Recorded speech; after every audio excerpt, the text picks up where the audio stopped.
Salah satu pertanyaan yang paling mendasar ketika kita mempelajari sebuah listrik ya, yaitu kenapa arus listrik itu dibedakan menjadi dua jenis, yaitu listrik DC dan listrik AC ya. Oke. Jadi sekilas info nih, jadi kebanyakan peralatan-peralatan di rumah kita, terkhusus peralatan elektronika itu menggunakan arus DC, semisal komputer, lalu handphone, lalu TV, PlayStation, dan lain sebagainya itu menggunakan arus DC. Nah, sementara itu nih, jadi di rumah kita itu listriknya itu yang mengalir di stop kontak kita, yang mengalir dari PLN, yang kabel-kabelnya memanjang, menjulur, menghiasi langit-langit perkotaan kita, itu adalah listrik AC.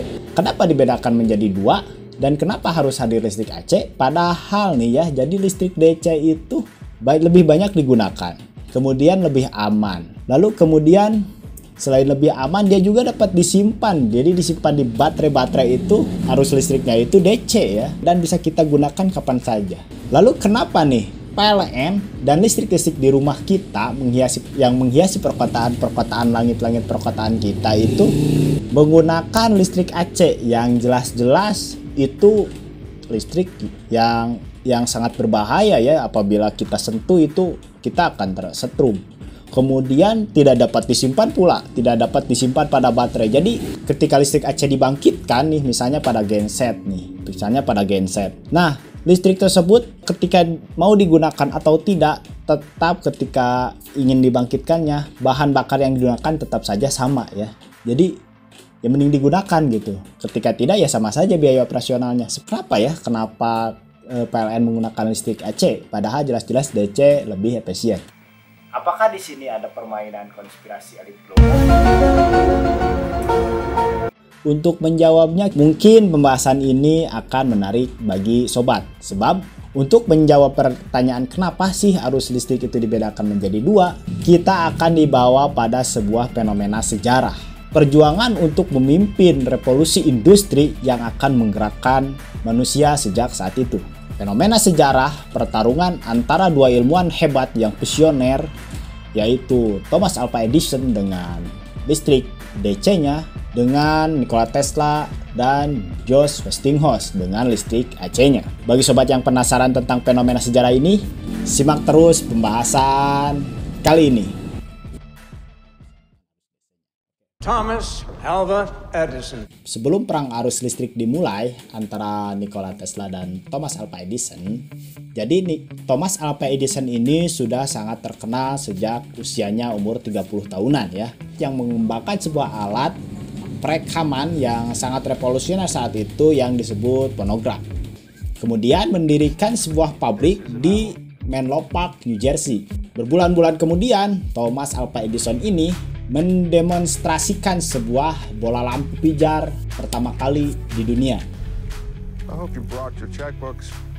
Dan itu merupakan momen yang sangat menentukan dalam karirnya. Akan tetapi sayangnya, lampu yang awet, yang hebat, yang dapat menerangi gelapnya malam tersebut akan percuma bila tanpa ada sarana untuk menyalakannya. Sama seperti halnya mobil yang canggih, cepat, irit, kemudian nyaman, akan percuma bila tanpa bahan bakarnya ya, jadi percuma kan. Oleh karena itu Edison itu membuat sebuah transmisi listrik menggunakan listrik DC, sama halnya dengan jenis bola lampu yang dia gunakan, yaitu sama dengan menggunakan listrik jenis DC. Dengan demikian, ketika dia memiliki bola lampu jenis DC lalu transmisi jenis DC pula, maka intensif keuangan jelas-jelas akan mengalir deras terhadapnya. Atau kaya tuh orang. Pembangkit listrik DC pertama didirikan di Perth Street, New York, dan melayani 59 pelanggan. Semakin banyak pelanggan dan semakin banyak instalasi transmisi listrik DC-nya, tentu saja akan membuat Thomas Edison semakin banyak mendapatkan intensif keuangan. Akan tetapi sayangnya nih, jadi listrik DC yang transmisi listrik DC tersebut memiliki banyak sekali kekurangan. Salah satu kekurangan yang sangat fatal di transmisi DC ini adalah listrik atau pembangkit listrik itu harus berjarak sangat dekat dengan pemukiman.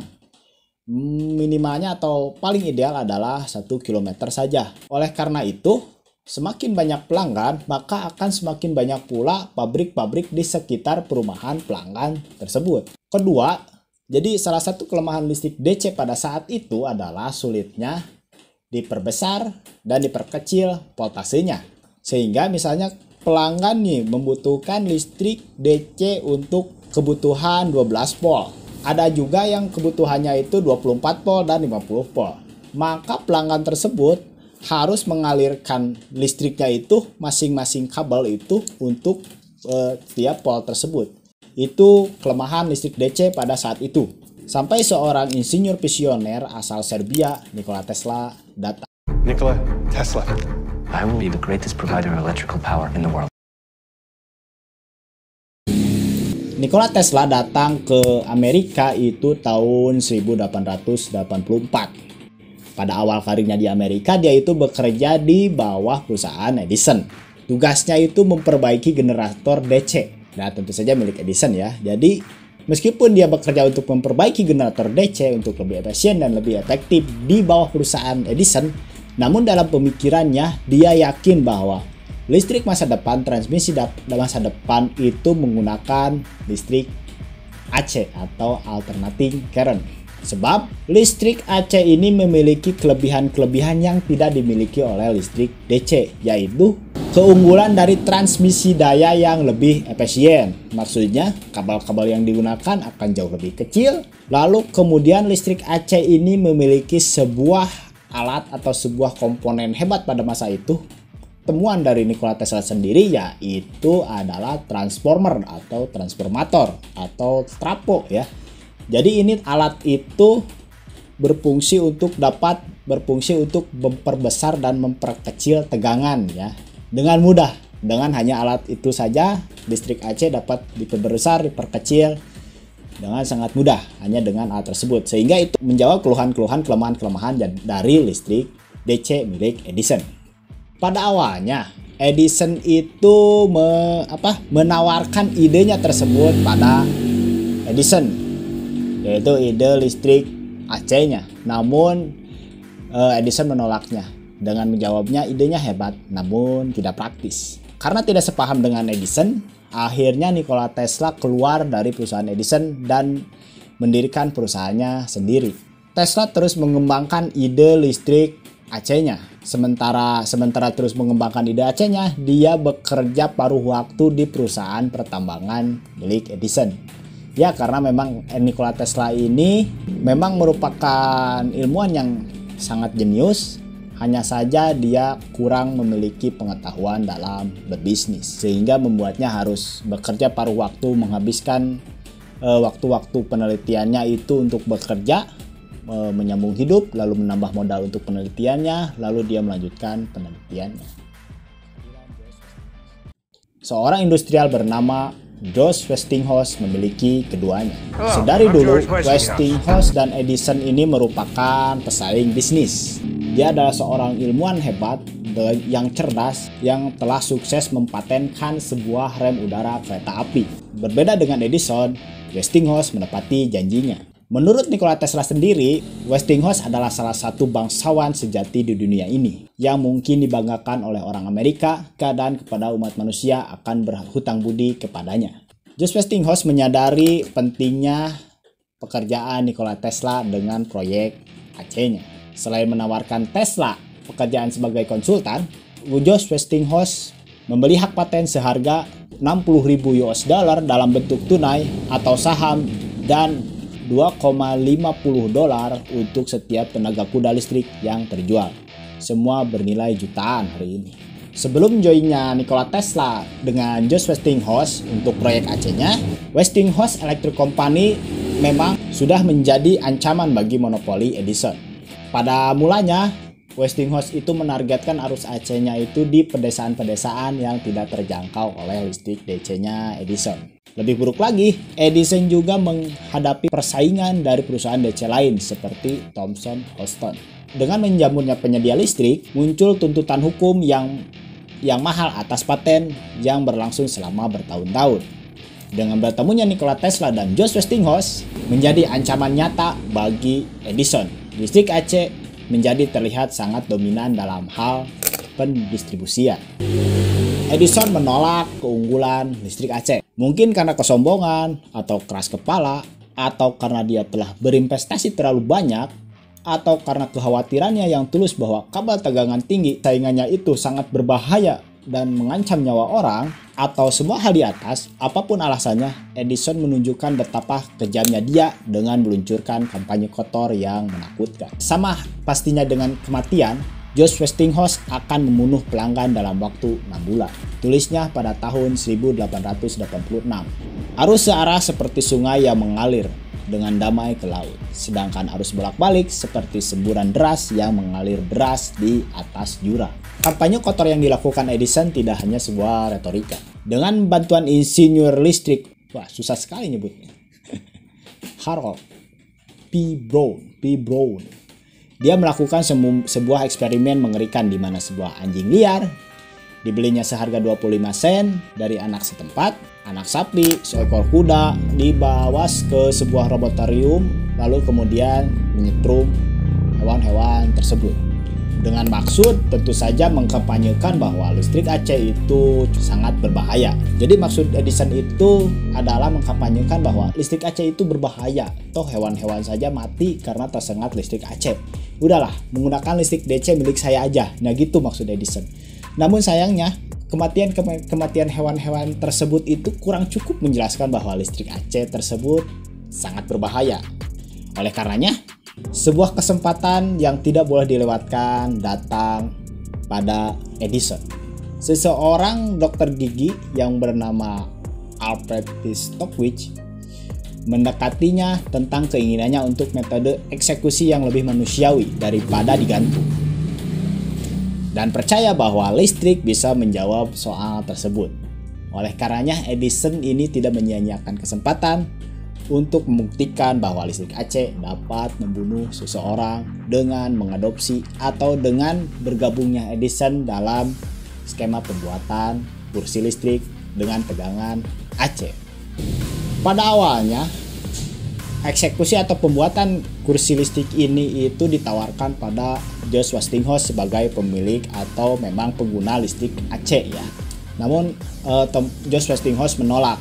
Maka kemudian beberapa orang yang memiliki hak untuk membuat kursi listrik tersebut bekerja sama secara diam-diam dengan Edison untuk membuat kursi listrik dengan tenaga AC.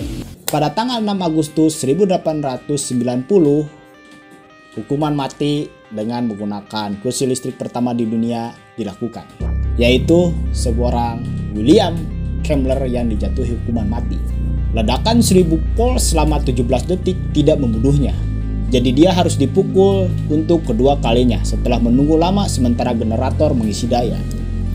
Dengan tegangan ganda yang mengalir di sekujur tubuhnya, Kemmler berdarah dan rambutnya mulai hangus, sementara bau daging yang terbakar membuat beberapa saksi muntah. Westinghouse yang mendapatkan kabar dari eksekusi ceroboh ini kemudian berkata, mereka akan melakukannya lebih baik ketika menggunakan kapak. Kampanye-kampanye yang dilakukan oleh Edison yang menolak bahwa listrik AC akan mengungguli listrik DC terus dilakukan bertahun-tahun. Menggunakan berbagai cara, media, kemudian dari kursi listrik, kematian hewan-hewan terus dilakukan. Namun sayangnya, kampanye-kampanye yang dilakukan Edison tersebut tidak mampu mencegah kenaikan listrik AC. Berita bahwa pemeran dunia Chicago tahun 1893 atau disebut juga pameran Columbia untuk merayakan 400 tahunnya sejak Columbus mencapai dunia baru akan ditenagai oleh listrik yang memicu perang penawaran. Dan lagi-lagi ini adalah kesuksesan lain dari listrik AC.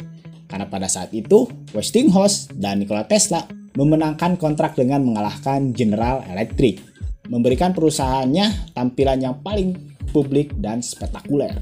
Di luar pemandangan berkilauan dari ratusan ribu bola lampu di luar, generator dipajang di gedung listrik dan Nikola Tesla memiliki ruang untuk memamerkan karya dan kecakapannya memainkan pertunjukan yang bisa dia lakukan. Ini merupakan kemenangan monumental bagi George Westinghouse dan Nikola Tesla dengan memenangkan kontrak untuk pameran perayaan Columbus tersebut membuat dominasi listrik AC, Westinghouse, dan Nikola Tesla semakin menjadi-jadi. Hingga akhirnya pada satu kesempatan pada tanggal 16 November 1896, dia berhasil mengamankan kontrak untuk membangun pembangkit listrik tenaga air yang sangat besar di air terjun Niagara untuk kebutuhan kota Buffalo. Tak diragukan lagi, listrik AC memenangkan pertarungan arus. Bagi saya sendiri, listrik AC mungkin memiliki kelebihan dari hal distribusi yang lebih efisien, karena dia hanya membutuhkan kabel kecil untuk mengalirkan tegangan tinggi sehingga dapat mengalirkan listrik dengan jarak yang sangat jauh. Meskipun demikian, listrik DC saat ini juga masih memiliki kelebihan, yaitu lebih halus dan lebih stabil, sehingga alat-alat elektronik yang kita gunakan masih menggunakan listrik DC. Bagi saya sendiri, AC dan DC merupakan sebuah arus yang tidak perlu menghasilkan kemenangan di antara keduanya. Justru kedua arus ini mengisi pos-pos kosong yang tidak diunggulkan saudaranya. Misalnya listrik AC mengisi kekosongan kelemahan listrik DC dalam hal pendistribusian. Sementara itu, listrik DC mengisi pos-pos kekosongan milik listrik AC yang tidak dapat disimpan. Sehingga menggunakan kedua arus ini berbarengan itu merupakan suatu hal yang sangat efisien untuk saat ini dibandingkan kita memilih salah satunya.